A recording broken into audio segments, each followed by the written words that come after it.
எல்லா தமிழ் மக்களுக்கும் என்னுடைய வணக்கம். கோழிக்கோட் ஸ்பெஷல் பிளாக் ஹல்வா நீங்கள் நிறைய கேள்விப்பட்டிருப்பீங்க, கொஞ்சம் பேர் சாப்பிட்ருப்பீங்க. அந்த ஒரு ரெசிபி தான் இன்றைக்கி நம்ம கேரளா சமையல் செய்ய போகிறாங்க.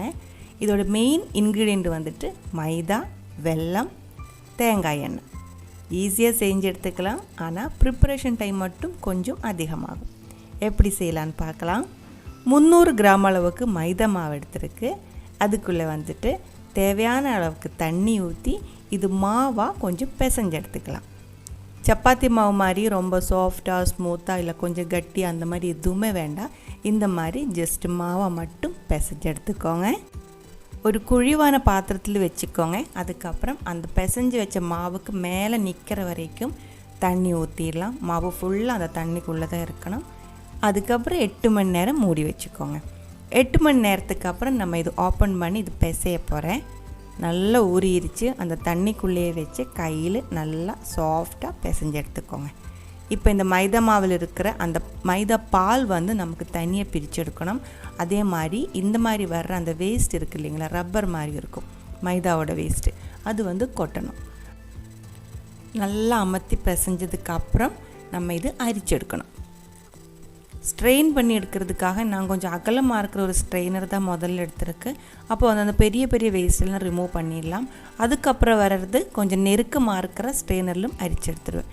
முதல்ல பண்ணும்போது நான் இந்த மாதிரி ஸ்பூனெல்லாம் யூஸ் பண்ணி தான் செய்கிறேன். அதுக்கப்புறம் ஸ்பூன் யூஸ் பண்ண மாட்டாங்க. அதுக்குள்ளே இருக்கிற வேஸ்ட்டு வந்து ஒரு துள்ளி கூடி இல்லாமல் எல்லாமே ரிமூவ் பண்ணணும். பேக்கரியிலெல்லாம் பெரிய குவான்டிட்டியை செய்யும்போது துணியில் தான் அரிச்செடுப்பாங்க. நீங்கள் உங்களுக்கு எந்த மெத்தட் ஈஸியாக இருக்குமோ அதே மாதிரி செய்யலாம். ஆனால் இதுக்குள்ளே வேஸ்ட்டு வந்து சுத்தமாக இருக்கக்கூடாது. இப்போ பாருங்கள், எல்லாமே நம்ம அரிச்சு எடுத்துருக்கு. பெரிய ஸ்ட்ரெயினரில் முதல்ல அரிச்சதுக்கப்புறம் நெருக்கமாக இருக்கிறத அரித்து சுத்தமாக அந்த வேஸ்ட்டு ரிமூவ் பண்ணதுக்கப்புறம் பாருங்கள் மைதா பால் கிடச்சிருச்சு. இந்த பால் வந்துட்டு ஓவர் நைட் ஊற வைக்கணும். ஒரு 10 to 12 மணி நேரமாவது ஊற வைக்கணும். அப்புறமா வந்துட்டு இந்த மாதிரி இருக்கும். மேலே வந்து அந்த தண்ணி தனியே தெரியும், கீழே வந்துட்டு அந்த மட்டியும் கிடைக்கும். இப்போ வந்து மேலே இருக்கிற அந்த தண்ணி வந்து ரிமூவ் பண்ணியிருக்கு. ஒரு ஸ்பூன் வச்சு இது மிக்ஸ் பண்ணிக்கோங்க. கீழே வந்து கொஞ்சம் கட்டியாக அமங்கி இருக்கும். அதெல்லாம் எடுத்து விட்டதுக்கப்புறம் இதே மாதிரி ஸ்மூத்தாக பண்ணதுக்கப்புறம் முதல்ல நம்ம ஊற்றின மாதிரியே தண்ணி ஊற்றி வச்சுக்கோங்க. இந்த மாதிரி 2 டைம் செய்யணும். 2 நாள் ஆகும் இந்த மாவு செஞ்சு எடுக்கிறதுக்கு. அதுதான் நான் முதல்ல சொன்னது. இது வந்து ப்ரிப்பரேஷன் டைம் மட்டும் கொஞ்சம் ஆகும் அப்படின்ட்டு. அடுத்த நாளைக்கும் இதே மாதிரி ஊறி வந்து அந்த தண்ணி வந்துட்டு கொட்டிக்கோங்க. கீழே இருக்கிற அந்த மாவு வந்து நல்லா மிக்ஸ் பண்ணி எடுத்துக்கோங்க. இந்த மாதிரி 2 டைம் செஞ்சால் நம்ம மாவு வந்து ரெடியாக இருக்குது. ஹல்வா செய்கிறதுக்கான மாவு வந்து ரெடியாக இருக்குது. இப்போ இது ஹல்வா செஞ்சு எடுத்துக்கலாம். 1/2 கிலோ அளவுக்கு வெல்லம் எடுத்துருக்கு. 2 கப் அளவுக்கு தண்ணி ஊற்றிருக்கு. ஆல்மோஸ்ட் ஒரு 1/2 லிட்டர் தண்ணி இருக்கும். தண்ணி ஊற்றி நல்லா மெல்ட் பண்ணிக்கோங்க. கரைய வச்சா மட்டும் போதும். அதுக்கப்புறம் ஹல்வா செய்ய போகிற பாத்திரத்தில் இது அரிச்சு ஊற்றிடலாம். ஹல்வாய்க்கு தேவையான பொருட்கள் எல்லாமே பக்கத்தில் வச்சுக்கோங்க. நம்ம மிக்சிங் ஸ்டார்ட் பண்ணால் அதுக்கப்புறம் இங்கேருந்து எங்கேயுமே போகக்கூடாது. இதெல்லாம் நம்ம ஆட் பண்ணும்போது ஒன்று ஒன்றா சொல்கிறேன்.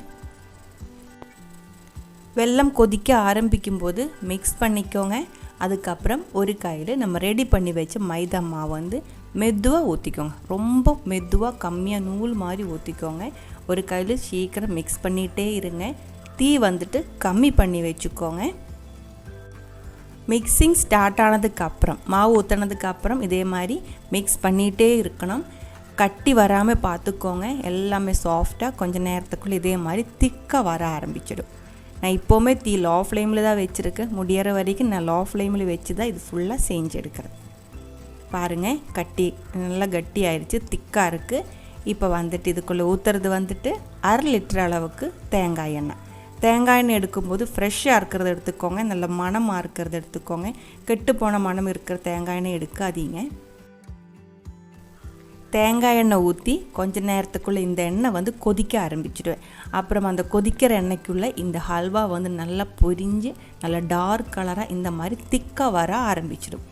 பாதி திக்காய் வந்ததுக்கப்புறம் இதுக்குள்ளே ஆட் பண்ணி கொடுக்கறது வந்து 1/4 கப் அளவுக்கு நெய். தேங்காய் எண்ணெய் ஃப்ரெஷ்ஷாக எடுத்த மாதிரி நெய்யும் அதே மாதிரி ஃப்ரெஷ்ஷாக இருக்கிறத எடுத்துக்கோங்க. மணமாக இருக்கிறத எடுத்துக்கோங்க. அப்போ தான் ஹல்வா நல்லா டேஸ்ட்டாக மணமாக கிடைக்கும். நெய்யும் ஊற்றி மிக்ஸ் பண்ணிக்கோங்க. இப்போ பாருங்கள் அது திக்காக வர ஆரம்பிச்சிருக்கு. ஆனால் இது பத்தாது, நல்லா திக்காகணும். அப்போ உங்களுக்கு அது இந்த மாதிரி மிக்ஸ் பண்ணும்போது தெரியும். அந்த பிடிச்சிட்ருக்கிற கரண்டி வந்து இன்னும் நல்லா கட்டியாக கொஞ்சம் நம்ம ஸ்ட்ரெயின் கொடுக்க வேண்டியது இருக்கும் கட்டியாக வரும்போது. அந்த எண்ணெய்க்குள்ளே அது ஃபுல்லாக பொரிஞ்சு வந்துட்டுருக்கு. இந்த மாதிரி பாதி டைட்டானதுக்கப்புறம் உங்களுக்கு இதுக்குள்ளே ஆட் பண்ணுறதுக்கு என்ன பிடிச்சிருக்குதுங்களோ அது நீங்கள் ஆட் பண்ணிக்கோங்க. நான் இப்போ கொஞ்சம் தேங்காய் ஆட் பண்ணியிருக்கேன். தேங்காய் எனக்கு ரொம்ப பிடிக்கும், அதனால் நான் தேங்காய் ஆட் பண்ணியிருக்கேன். நீங்கள் தேங்காய் சேர்க்குற மாதிரி இருந்தால் நைஸாக கட் பண்ணிக்கோங்க. அதே மாதிரி பச்சையாக இருக்கிற தேங்காய் தான் ஆட் பண்ணுறேன் அப்படின்னா அது வந்து கொஞ்சம் நெய்யில் வறுத்து போட்டுக்கோங்க. கொஞ்சம் முத்தின தேங்காய் ஆட் பண்ணுறேன் அப்படின்னா அது வந்து இந்த எண்ணெய்க்குள்ளே அப்படியே சேர்த்தா போதும். இதுக்குள்ளே நீங்கள் ட்ரை நட்ஸ் உங்களுக்கு பிடிச்ச எந்த நட்ஸ் வேணாலும் ஆட் பண்ணலாம். கேஷ்யூ நட் ஆட் பண்ணலாம், அதே மாதிரி ரைசின்ஸ் ஆட் பண்ணலாம், அதே மாதிரி செர்ரி, டேட்ஸ், அந்த மாதிரி உங்களுக்கு பிடிச்ச பிஸ்தா, பாதாம் எது வேணாலும் ஆட் பண்ணலாம். நான் இப்போ கொஞ்சம் கேஷ்யூ நட் சேர்த்திருக்கு, மறுபடியும் மிக்ஸ் பண்ணிகிட்டே இருக்குது. ஆல்மோஸ்ட் ஒரு 3/4 ரெடி ஆனதுக்கப்புறம் 1 டீஸ்பூன் அளவுக்கு சுக்கு பவுடர், 2 டீஸ்பூன் அளவுக்கு ஏலக்காய் பவுடர் அதுவும் ஆட் பண்ணியிருக்கு. மறுபடியும் அந்த எண்ணெய்க்குள்ளே பொரிச்சு எடுத்துகிட்டே இருக்குது. நல்லா திக்காகட்டும். ரொம்ப லூஸாகி போயிடுச்சுன்னா கரெக்டாக அந்த மோல்டில் கிடைக்காது. அதே மாதிரி ரொம்ப டைட்டாகி போயிடுச்சுன்னா நம்ம கட் பண்ணும்போது ஹல்வா வந்து ஹார்டாகி போயிடும். ஹல்வா செய்கிறதுக்காக எடுக்கிற பாத்திரம் வந்து அடி கட்டியாக இருக்கணும். அதே மாதிரி ஒரு ப்ளக்கராக இல்லை கிளிப்பாக ஏதோ ஒன்று வச்சுட்டு அந்த பாத்திரம் வந்து டைட்டாக பிடிச்சிக்கோங்க. அது ஃபுல்லாக எண்ணெயாக இருக்குது, கேர்ஃபுல்லாக இருங்க இந்த மாதிரி ஹல்வா செய்யும்போது. இது வந்து ஆல்மோஸ்ட் இப்போ ரெடியாக வந்துட்டு இருக்குது. ஒரு மோல்டு ரெடி பண்ணி வச்சுக்கோங்க. உடனே இந்த கொதிக்கிற சூடோடு அதுக்குள்ளே நம்ம ஊற்றணும். அப்போ தான் கரெக்டாக செட் ஆகி கிடைக்கும். கொஞ்சம் கூடி ஆற விடாதீங்க, கொஞ்சமாவது ஆற விட்டுச்சுன்னா அதுக்குள்ளே அது டைட் ஆகி போயிடும். மோல்டு வந்து ரெடி பண்ணி வச்சுருந்தேன். அதுக்குள்ளே நான் வந்து கொஞ்சம் ஒயிட் எள்ளு அது வந்து ஆட் பண்ணியிருந்தேன். அதெல்லாம் உங்களோட இஷ்டம், இதுக்குள்ளே சேர்க்க வேண்டியதெல்லாம் உங்களோட இஷ்டத்துக்கு தகுந்த மாதிரி நீங்கள் ஆட் பண்ணலாம். டெக்கரேட் பண்ணுறது உங்களோட இஷ்டம். அந்த குவான்டிட்டியில் நம்ம இப்போ 1 கிலோ ஹல்வா செஞ்சு எடுத்துருக்கு. பேக்கரியிலெல்லாம் செய்யும்போது இதே மாதிரி மோல்டுக்குள்ளே ஹல்வா ஊற்றினதுக்கப்புறம் மேலே டைட்டாக ஏதோ ஒன்று வெயிட்டாக இருக்கிறது வச்சுடுவேன், ஒரு நாள் வச்சுடுவேன். அப்போ வந்து எக்ஸ்ட்ரா இருக்கிற ஆயில் எல்லாம் போனதுக்கப்புறம் இது வந்து டைட்டாக நல்ல ஷேப்பில் கிடச்சிடும். இப்போ இந்த எக்ஸ்ட்ரா இருக்கிற ஆயில் என்ன செய்வாங்கன்னு நினைக்கும் இல்லைங்களா, இது வந்து ஸ்நாக்ஸ் ஏதோ பண்ணுறதுக்கு நீங்கள் யூஸ் பண்ணலாம். நான் இப்போ இதில் வந்து இன்னும் 2 டைப் ஹல்வா செய்ய போகிறேன். அதோட ரெசிபி வந்து நம்ம அப்புறமா அப்லோட் பண்ணலாம். இப்போ இது நல்லா ஆறிடுச்சு. இதுக்குள்ளே இருக்கிற எண்ணெய் எல்லாம் வந்து அந்த சூடோடையே அமர்த்தி விடும்போது கரண்டி வச்சு அமர்த்தி தான் நான் வெளியே கொட்டியிருக்கு.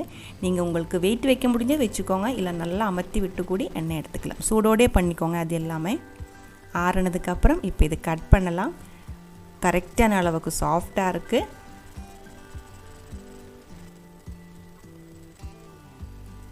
பாருங்கள், நம்ம கோழிக்கோடு ஸ்பெஷல் பிளாக் ஹல்வா வந்து ரெடியாக இருக்குது. நிறைய பேர் கேட்ட ரெசிபி தான். கண்டிப்பாக ட்ரை பண்ணி பாருங்கள். ட்ரை பண்ணி பார்த்ததுக்கப்புறம் உங்கள் கமெண்ட்ஸ் எல்லாம் சொல்லிவிடுங்க. இந்த சமையல் பிடிக்கிற ஃப்ரெண்ட்ஸுக்கு ஷேர் பண்ணி விட்டுக்கோங்க. நீங்கள் இதுவரைக்கும் கொடுத்துட்ருக்கிற சப்போர்ட்டுக்கு ரொம்ப ரொம்ப நன்றி. உடனே பார்க்கலாம் இன்னொரு ரெசிபியோட.